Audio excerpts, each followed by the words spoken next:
my name is Sly Garcia, and we just got here to St. Lucie Public Schools STEM Fair. So let's come on and see what's all of this about.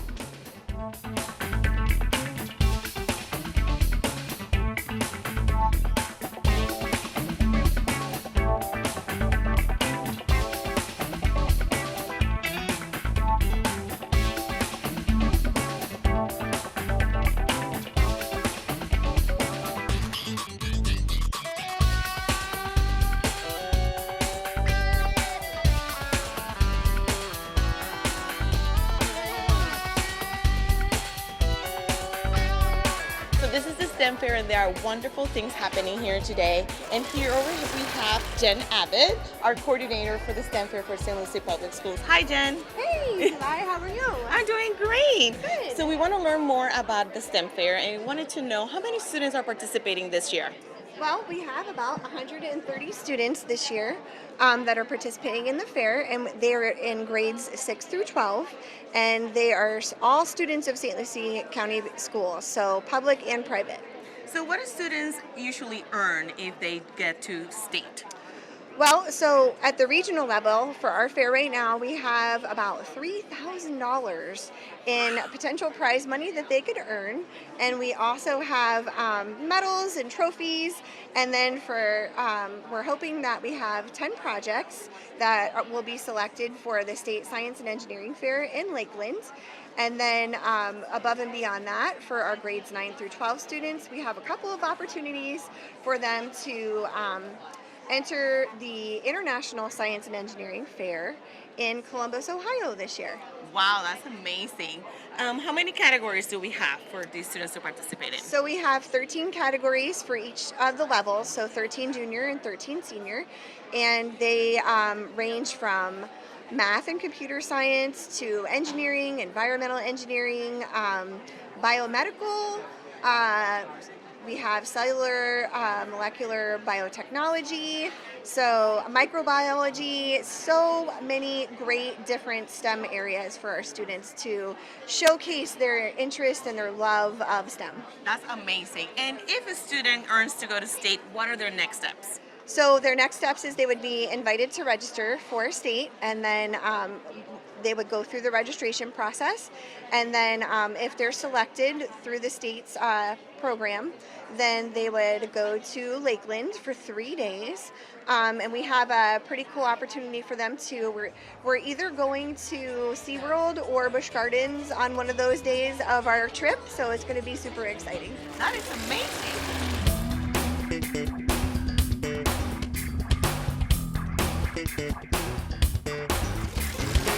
I'm seeing some great projects, so let's try and start talking to some of the students over here. So hi, what's your name? I'm Jordan. Hi, Jordan. So can you tell me a little bit about your project? So I did 12-pound test fishing lines, and I wanted to see which fishing line is the best for the best price and to catch the best fish. What were the results of your project? The results were that the cheapest fishing line is the best to catch the best fish too. Wow. So what kind of research did you use for this project? So my research, I basically just found like how the line was made, how like it like is used, and where you are supposed to use it. Now, if you wanted to take this project a step further, what will you do? I think that next year I will do braided line instead of monofilament, and I will compare them and see which one's better. Was your hypothesis correct? It was that the cheapest line was going to be the best line, and I had it correct. That is awesome. Jordan, thank you for answering these questions for me, and good luck with judging. Thank you.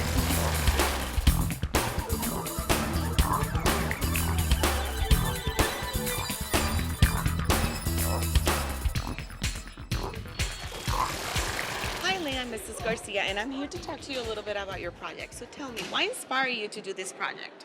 So it's inspired me because I visited Japan over the summer and I noticed that my skin condition got better, and I wanted to know if the type of water would affect the corn seeds growth too. What kind of corn did you use for your project? I used corn seeds. Corn seeds. And how many trials did you do to be able to get the results that you needed? I did 5. You did 5. And was your hypothesis correct? Yes, my hypothesis was correct. And if you would take this project to the next level, what would you do? I would do an experiment about the foamability of the soap and see if the type of water would affect. And which water was the best one for the corn? Hard water, Hard water was the best one, and which one was the worst? soft water. Okay. Well, thank you so much, Lynn, for answering my questions today, and good luck with judging. Thank you.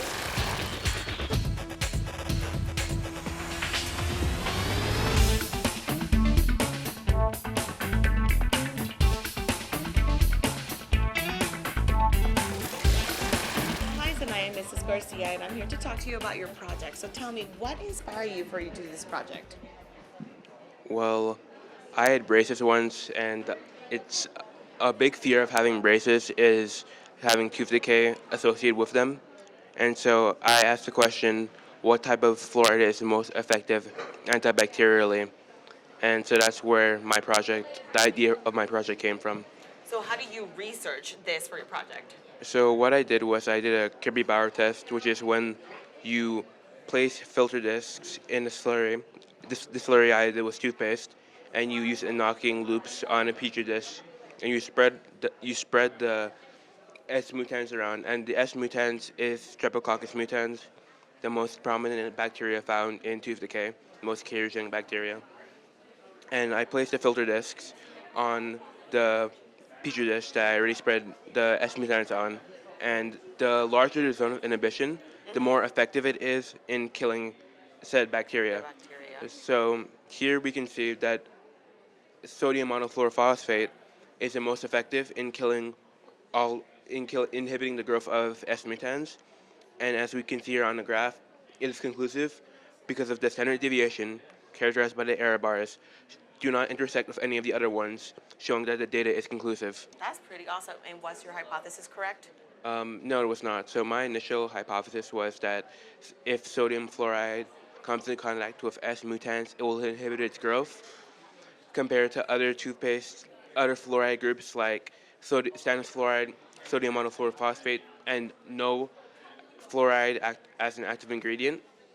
But as I already mentioned, sodium monofluorophosphate was the most effective in inhibiting the growth of bacteria. This is pretty interesting because I had 2 kids that had braces, so it would have been really good to know this information when they were at it. So thank you, Sanai, for answering all of my questions.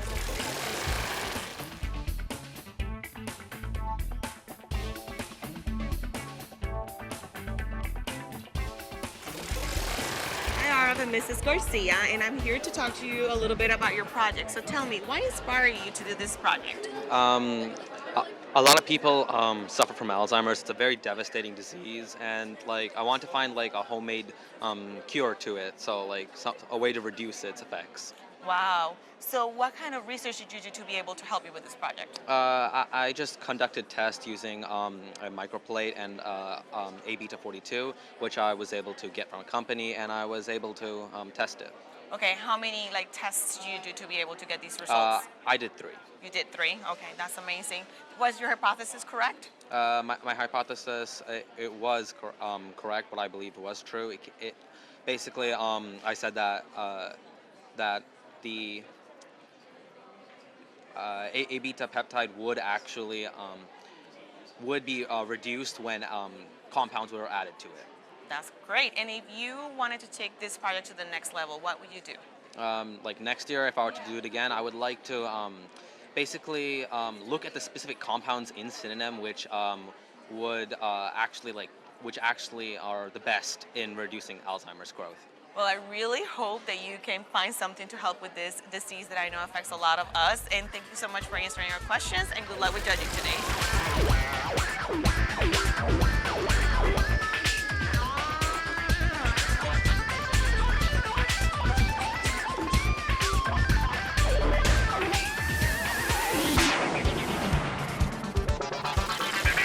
So look who we just found here at the STEM Fair today. We have with us our board member, Debbie Hawley. So how are you, Debbie? I am wonderful. This is one of the best events of the whole year for me, so it fills me with a lot of good feelings and pride. I believe it. So as a board member, how have been the projects this year? Amazing. In one word, amazing. I've been doing this for years and years, and each year they get a little bit stronger and a little bit more engaging. And this year, I just firmly believe we've got the cream of the crop here. Great. The students are just so excited. Sorry, I need to look at the questions. I'm sorry. All right.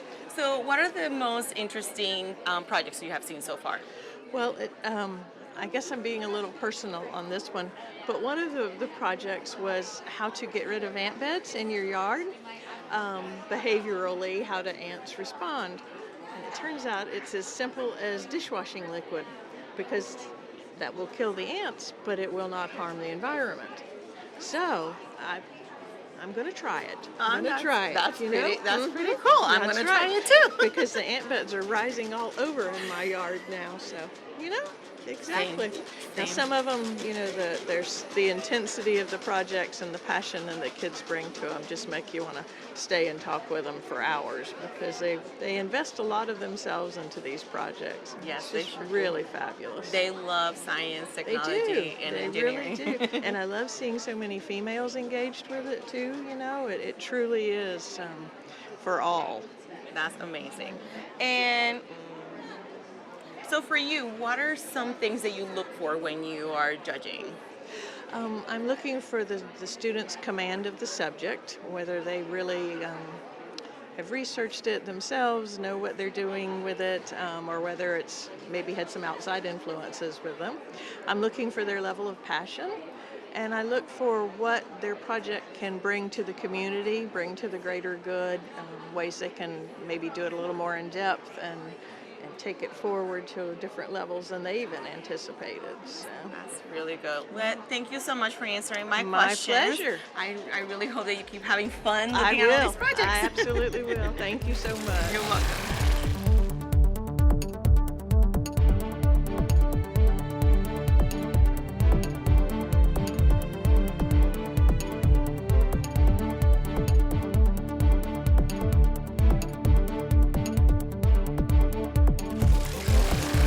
Lucas, I'm Mrs. Garcia, and I'm here to talk to you about your project. So tell me, why inspired you to do this project? Well, really, it's just a common problem for hospitals. People take antibiotics all the time, and they're not working anymore. I have a friend, he was in the ICU for 3 weeks, he had pneumonia. He paid like $10,000 for just some new antibiotic that they just made. It's a really big problem. Yeah, I know. Well, and we use antibiotics sometimes for everything. So what kind of research did you do for your project? So what we did is that we ran a serodilution, and we repeated that serodilution across tubes, and we had triplicates for them. And what we did is once we spread them onto plates, we looked at the colonies, picked them, put them in another isolate, and what we did is that once we got them on the plates, we put antibiotics on them, we saw which ones were resistant. We completed a gram stain, and we found that the 3 samples that were resistant, they were all cocci, which is when it's gram-positive and it's a cocci, it's found that those are most likely human pathogens, common human pathogens, strep throat, things like that, common infections, skin infections, things like that. Do you use different types of soil or the same one? We went to different locations. They're not really the same soil since they're from different locations, but we went to a dog park, a canal, and my backyard, which is near a forest. Oh, that's actually pretty cool. Was your hypothesis correct? Yeah, really. It was kind of right, kind of wrong, because the result was different, so. The result was different. Okay, and Yeah. if you would take this project to the next level, what would you do? Well, more replications, because since we only have 3 replications, there's not much we can say, but I was hoping in the future we can get, if I go to States, probably 20 replications of just the ones that were resistant. Then we can really just have like definitive proof that this is a problem, this is resistant, 100%, no question. Well, Lucas, thank you so much for answering my questions, and good luck with judging today. Thank you very much. Okay.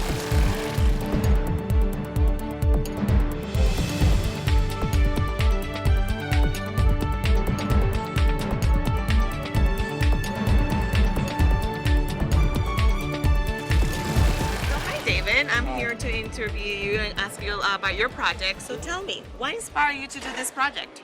Well, I noticed that classrooms have become more and more crowded, and that just made me wonder how that impacted CO2 levels and if those CO2 levels can get unhealthy and impact learning.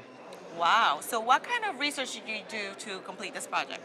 Well, I placed a measuring device in 4 locations, 2 of which were classrooms, and I tested using EPA guidelines to compare and see if it was above the 1,000 ppm threshold, which can be considered unhealthy. Wow, that's amazing. Was your hypothesis correct? Yes, my hypothesis was correct. The more students and the longer they stay in the classroom, the more the CO2 levels rise to unhealthy levels. That's awesome. And if you wanted to take this project to the next level, what would you do? I would probably take more time to get more locations just to diversify the data, and I would probably leave the device in each location for a longer period of time. That's awesome. Well, thank you, David, so much for answering my questions today. Thank you.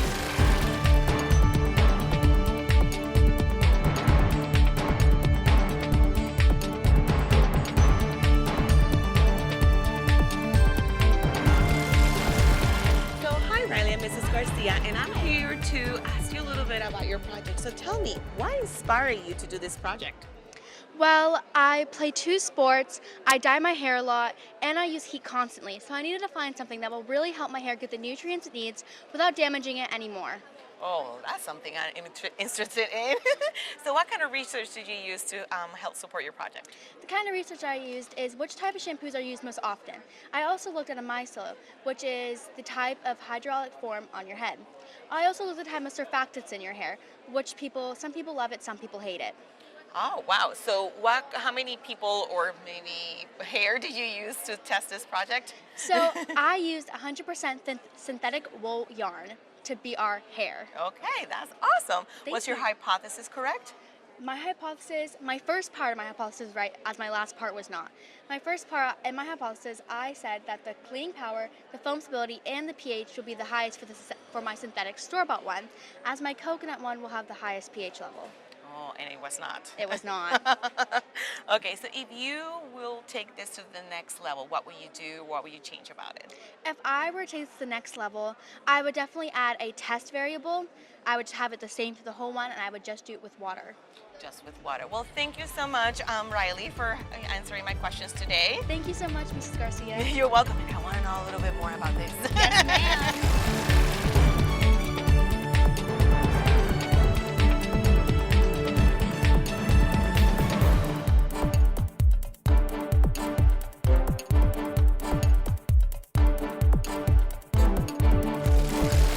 Hi, Mrs. Garcia, Amanda, and I'm here to ask you a couple questions about your project. So tell me, what inspired you to do this project?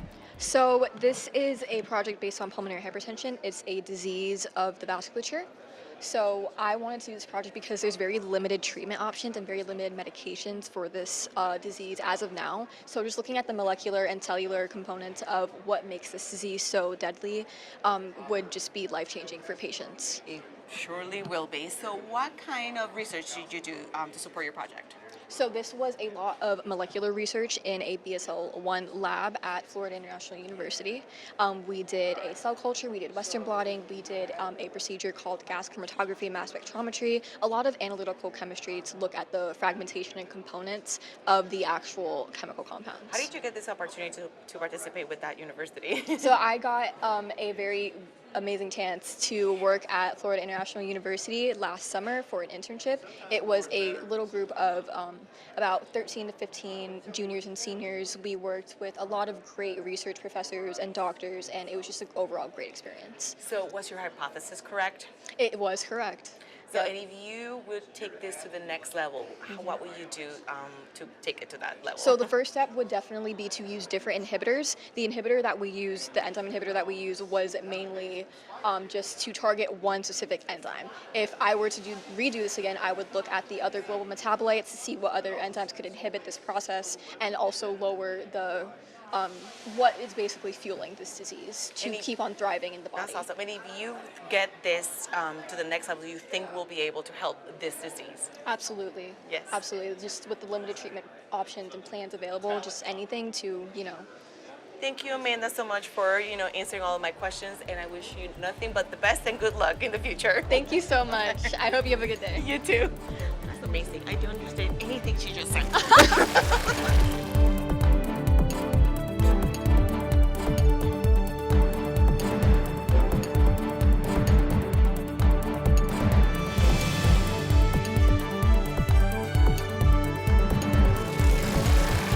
So hi ladies, my name is Mrs. Garcia and I'm here to ask you a couple of questions about your project. So I wanted to know what inspired you to do this project? So the thing that inspired us to do our project was because as humanity expands, there's an increase in infectious diseases, such as from like deforestation. It causes us to release pathogens that causes more outbreaks, and we wanted to find what factor would have the greatest effect on the population to decrease the spread of diseases. Wow. So and what kind of research did you guys do to help support this project? So we looked at different reports of vaccination rates in Florida, recovery rates. So it's a hypothetical simulation of if 99% of the population is susceptible, if 1% is infected, how would the disease behave in a certain population? So we tried to pull data from influenza in Florida. So it's the population of Florida. We looked at how often, how long does it take for people to get vaccinated? You can only vaccinate so many people. How long does it take to recover per day? So we tried to pull different reports for that and then like average it out to put information into our That's a project. pretty deep project. A Yeah, question. What's your hypothesis correct? Yeah, it was correct. So vaccinations, it takes a long time to administer because, like I said, you can only administer so many a day. So we saw a bigger spike in the infectivity rate, but ultimately the recovery rate was higher as a result. Because Did you of use it. a special project to be able to track all of this? We used a serum model which is Okay. susceptible, infected, and So recovered. it's a model specifically for infectious diseases. Yeah. Following it. So we implemented our data that we found from public health reports and basically created 3 files, which is 3 different codes to analyze the trends of each intervention. And that's why you manipulated to be able to get Yeah, those Yes. so we results. did 3, and we wanted to see which factor we thought would have the greatest effect on the population. And ultimately, we saw that social distancing was the most effective. And if you will take this project to the next level, what will you do? We would add more demographics or age groups. We would also add some deaths into our code so it could have more trends Yeah, illustrated. our graph assumes that nobody dies from this disease. We didn't put any international travel. There's all different strands of diseases that could break out that could still be connected to the original Which will make it disease. wider. Yeah, to make it, Awesome. yeah. Well, ladies, I hope you have a great day and good luck with judging.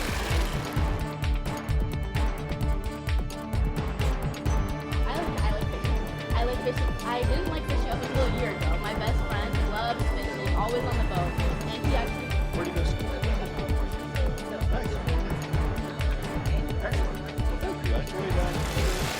So I just looked at it. They were here over here judging, and I wanted to ask a couple of questions to the judges and see how they feel during this competition today. So I'm here with Yesenia and with Sarah. So how are you guys today? Good. How are you? I'm doing great. So from the judges' perspective, how are the students' projects so far this year? Oh, they're great. It's always so like refreshing to see like younger kids and like getting excited about STEM. So it's always encouraging to see. The excitement is palpable and always motivating. So wonderful. So what category are you guys judging today? We're both in plant biology. Or Plant sciences. Okay, and have you seen any projects that stand out? Oh, yeah. Interesting questions about how water affects plant growth and how color is brought into flowers and things like that. So very interesting questions and ideas for further things to be curious about further In down the the line. future? I know. These kids sometimes surprise us and we're like, I want to know more about that. Yeah. Is there anything that you look for when you're judging? So obviously the impact to the world around us because they are our future. Especially, you know, like the world the way it is now, we need to look at like, you know, crops, making sure that there's going to be around for a while and if there's any like drought or anything with climate being the way it is. So, you know. And you, Sarah? Impact just on like society as a whole or the environment. Another thing I just love to see, and I think is really important, is just overall enthusiasm. That's really important in success with whatever you're doing. Yeah, So- I know. We love that our kids love being at school and doing this kind of project because this is what's probably going to be their profession in the future. So we want to keep encouraging that. So thank you so much, ladies, for answering my questions, and good luck judging.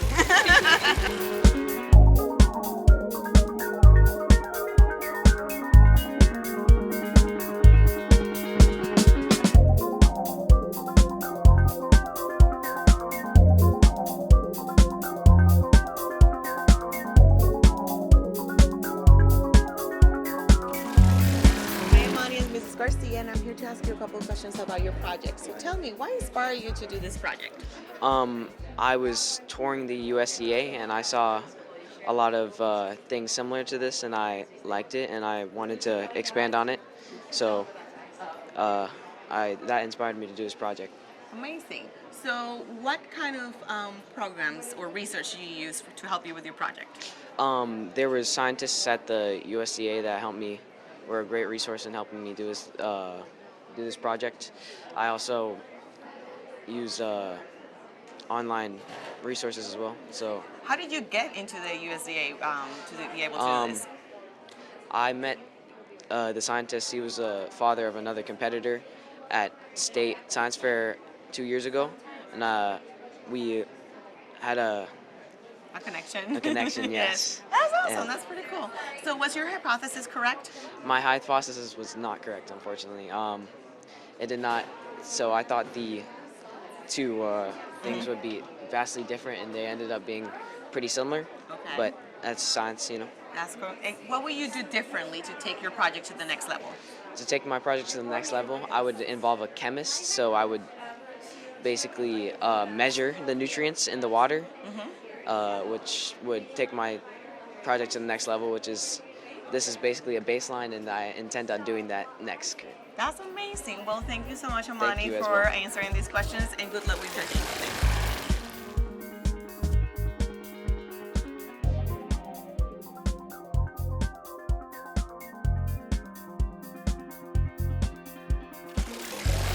Hi, Eli. I'm Mrs. Garcia, and I'm here to ask you a couple of questions about your project. So tell me, what inspired you to do this project?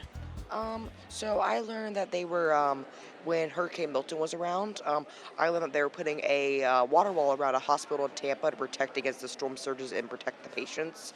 So I was curious about what angles of an actual wall or water wall would protect water from getting in the best. Wow. And what kind of research did you do to help you with this project?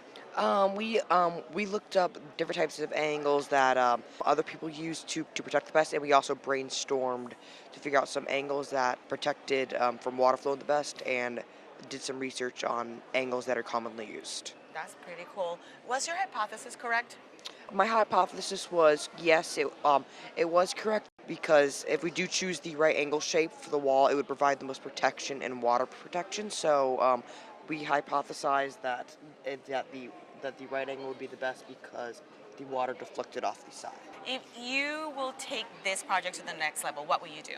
I would try to determine if there's any more complex angles that would stop water flow even better than the right angle, and if there's any even less complex angles that would stop water flow better than the right angle. Well, So- Eli, I really hope that you continue with this because I know this is really important, especially in a state that we get a lot of hurricanes and stuff like that. So keep it up. You're doing amazing.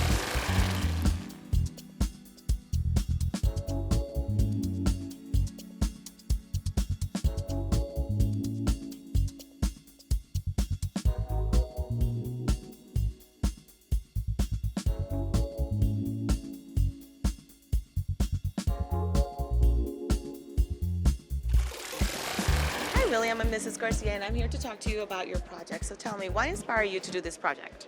So I truly have a love for math. I'm really good at it, and a couple years ago I saw a math a video about the Collatz conjuncture. The Collatz conjuncture is a theorem that states you choose a number. If it is odd, you multiply it by 3 and add 1. If it is even, you divide it by 2.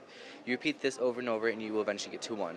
So this year, when I decided I had to choose a project, and I wanted to learn math, and then the idea of the Collatz conjuncture popped up. I'm like, okay, what can I do with the Collatz conjuncture? So like, okay, so I was gonna find out on average if odd or even numbers take more steps to get to 1. Oh, that's pretty cool. And what were your results of this? So my hypothesis originally was that on average, odd numbers will take more steps to get to 1, and I was correct on this. It takes approximately 12 more steps on average to get to 1. Okay, that's actually pretty cool. I'm not a math person, but I can see how somebody that loves math will do something like this.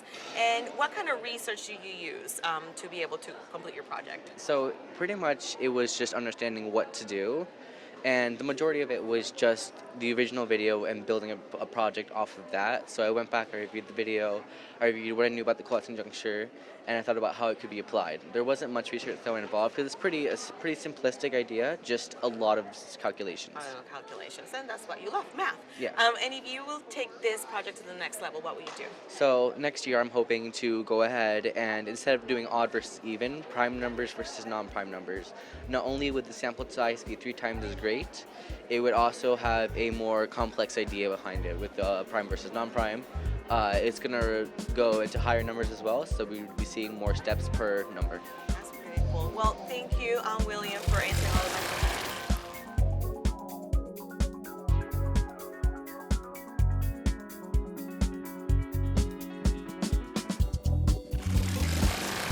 Mrs. Garcia, I'm here to ask you a couple of questions about your project. So tell me, what inspired you to do this project? Well, I absolutely love animals, like all animals, and especially dogs. And I'm actually, in fact, hoping to become a veterinarian one day. So that inspired my project on dogs, yeah. So what kind of research did you do for your project? Well, I first researched which breeds of dogs are like best for like police dogs, search and rescue dogs, and I based my hypothesis on that. Wow, and how many dogs did you use for your project? I used about 12, yeah. That's pretty cool. Was your hypothesis correct? My hypothesis was not supported, no. It's okay. So what will you do differently then to take this project to the next level? Well, what I do is I test which breed of dog is like most food motivated. Like, because most of the dogs, they were centered around their owner instead of trying to find the chicken. So I test to see which dog is more food motivated. Oh, and which ones were most food motivated? Bear the Pomsky, he's the one that had the best average score, yeah. Oh, do you have a pic? Do you have one of them there, the ones that you tested? I have Rocco right here, and I have Max right there. That's awesome. Well, Mila, thank you so much for answering all of my questions.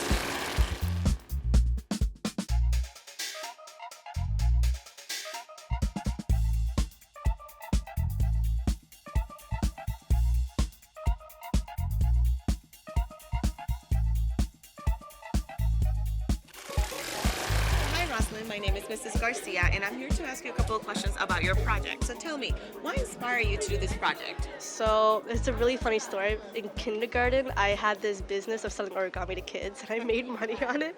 But yeah, that's how I first started learning origami, and I've just been keep doing it since in high school as well. So what kind of research or tests did you do to help with this project? So what I tested was how can I incorporate origami into a shelter of some sort, like a little flat, expandable, like a tent of some sort. And so I used cardboard because it's a bit more sturdy material and can replicate that of, steel, wood, stuff like that on the business market. That's pretty cool. Was your hypothesis correct? Yes, I was able to. It was able to withstand. If you push on it, it's still able to keep its shape, and it was much more accessible. And this collapse? Yes, if I took these out, you can collapse it. You can see it right there. You can see how it's bending down. That's pretty cool. And then it made it sturdier when you did it like that. Okay, that's awesome. And if you would take this project to the next level, what would you do? So if I took it to the next level, I would try using different 3D shapes, a rectangle, a pyramid, and I would try making like a 2-story perhaps. But I would also try using different materials, perhaps I could cut aluminum sheet, actually use the actual materials to create a design, a prototype like that. Well, I love that you're thinking outside the box, and that I really hope you can take this to the next level.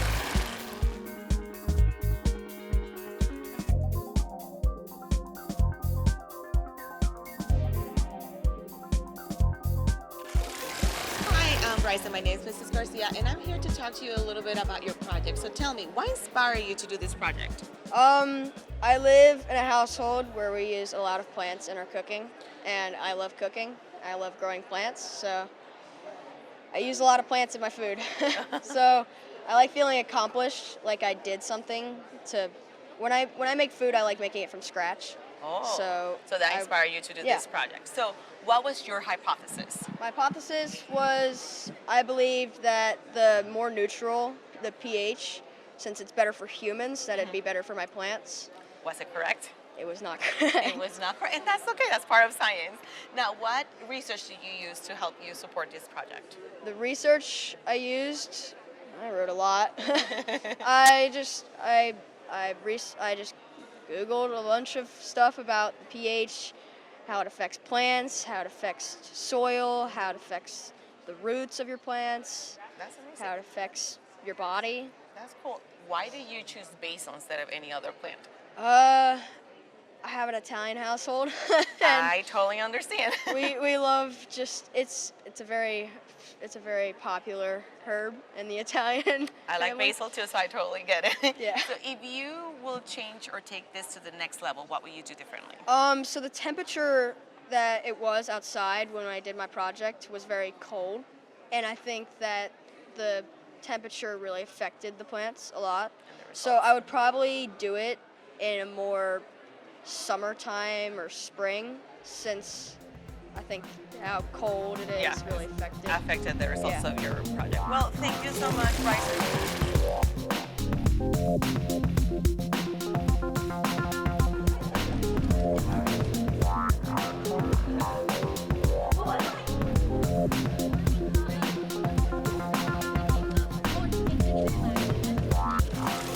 So I'm here with Mr. Williams from Treasure Coast High School, and he's one of the teachers that supports all of our students for STEM Fair. So how are you, Mr. Williams? Doing very good. How are you? I'm doing great. So as a teacher, how do you support your students in the STEM Fair? Well, it's just trying to take what these students are really interested in and kind of helping them apply research-based, scientific analysis into their projects. So some students are really interested in like microbiology or health sciences, and then just trying to guide them on that path to get them to further their understanding about how that in-depth peer-reviewed research goes into their project. That's actually pretty cool. So when you were walking around today, did you see any projects that were standing out to you? Oh, absolutely. I mean, we had some awesome, circadian rhythm projects, a lot of healthcare projects applying to the environment. I mean, the projects this year are fantastic. I mean, the amount of work that these students put in is just kind of mind-blowing, because it really shows what these students at such a young age are able to accomplish moving forward, how they can actually apply that to their research going on with the college level or even further into their undergrad or graduate research. That is totally true. And I don't know what else to ask because he's not a judge. I just have, what are the key elements? Okay, yes, I can answer this question. Okay. So what are the key elements that makes a project great? Well, I think it really comes down to just the scientific method as a basis. I mean, really kind of understanding your variables, your independent, your dependent variables, and structuring your project around something that they love, right? So realizing what is a real world issue. We can do the science, we can do the experimentation, but how do we apply that to real world scenarios? How can we benefit the human population by scientific research? So it's really just kind of really coming down to forming a hypothesis, carrying out that experiment, and applying it to real world scenarios.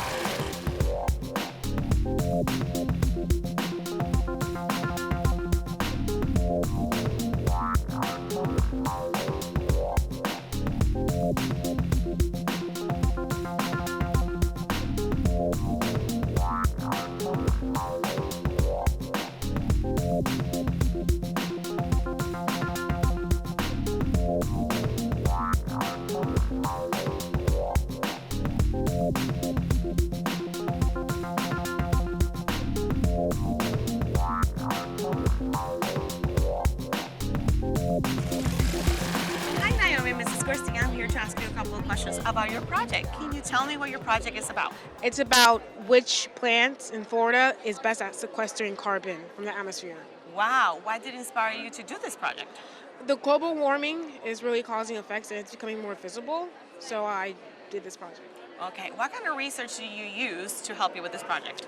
I used the University of Florida research and laboratory to do my research. That's pretty cool. Was your hypothesis correct? Yes, my hypothesis was correct. Bamboo did sequester the most carbon from the atmosphere. Okay, and if you wanted to take this project to the next level, what would you do? I would encourage the cities in Florida and all around the United States to plant bamboo in between I-95 and S-95. Yes, and how would that impact our environment? Especially with the cars that are coming, the bamboo would absorb the car releasing those gases. That's amazing.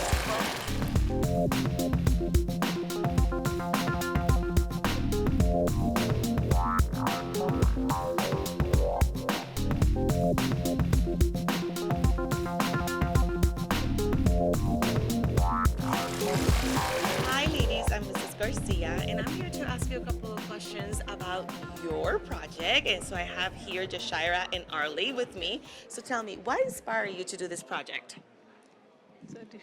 So we both grew up in a bilingual household, so we wanted to see if any social and emotional dynamics would contribute to our results. Oh. So we also were interested since we have previously seen the cognitive aspect to this, so we were interested to see how there was differences in social and emotional aspect of it. So what kind of research did you guys do to support your project?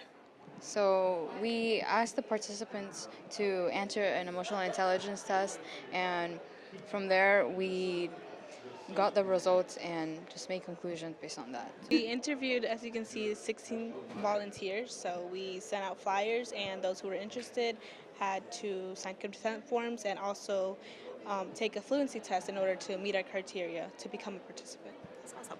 Was your hypothesis correct? It was.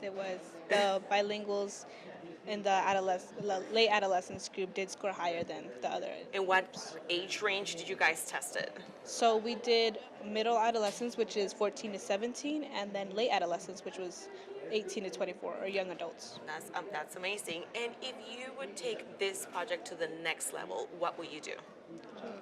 We would maybe try different variables like gender. We were going to do that originally, but ultimately decided not to do that.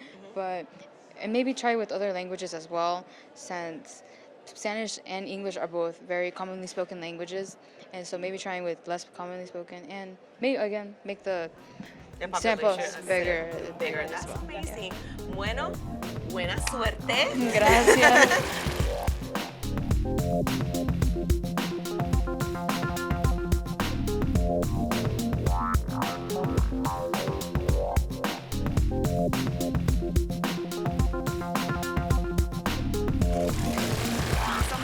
With Olivia and Chloe, and I want you guys to talk to me a little bit about your project. So tell me, what inspired you to do this project?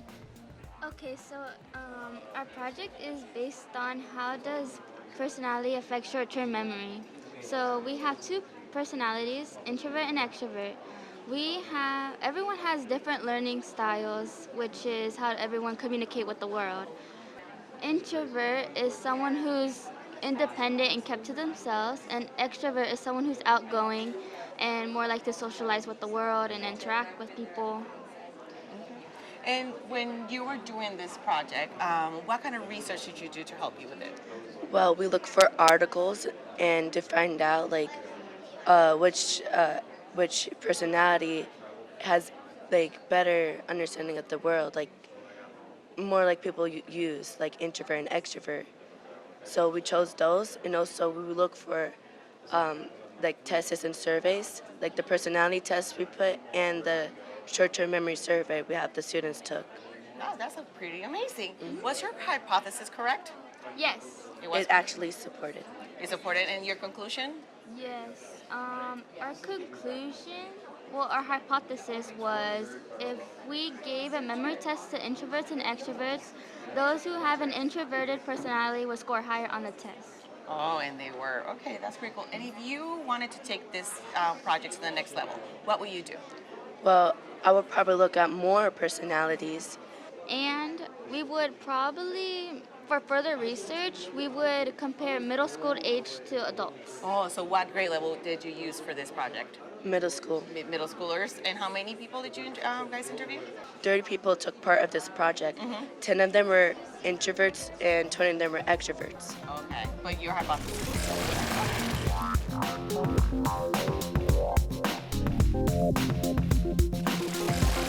Hi, Torianne. I'm Mrs. Garcia, and I'm here to talk to you about your project. So tell me, what inspired you to do this project?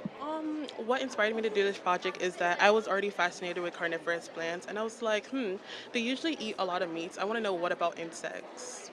Wow, I'm a little scared about that. I'm glad that you're interested in it, though. So what research did you do for this project? I researched how different plants would affect the growth of the leaves and pitcher plants. And was your hypothesis correct? No, it was not. I actually thought that live mealworms would have done better, but instead they did worse. And which one was the better one? The flakes. Okay. Yeah, very surprising. Okay, that's actually pretty cool and gross at the same time. Now, if you need to take this project to the next level, what would you do? I would use the genus Saccharina plants because their nitrogen-fixed bacteria inside of them can help treat cancer. Okay, that's awesome. Well, thank you so much, Torianne.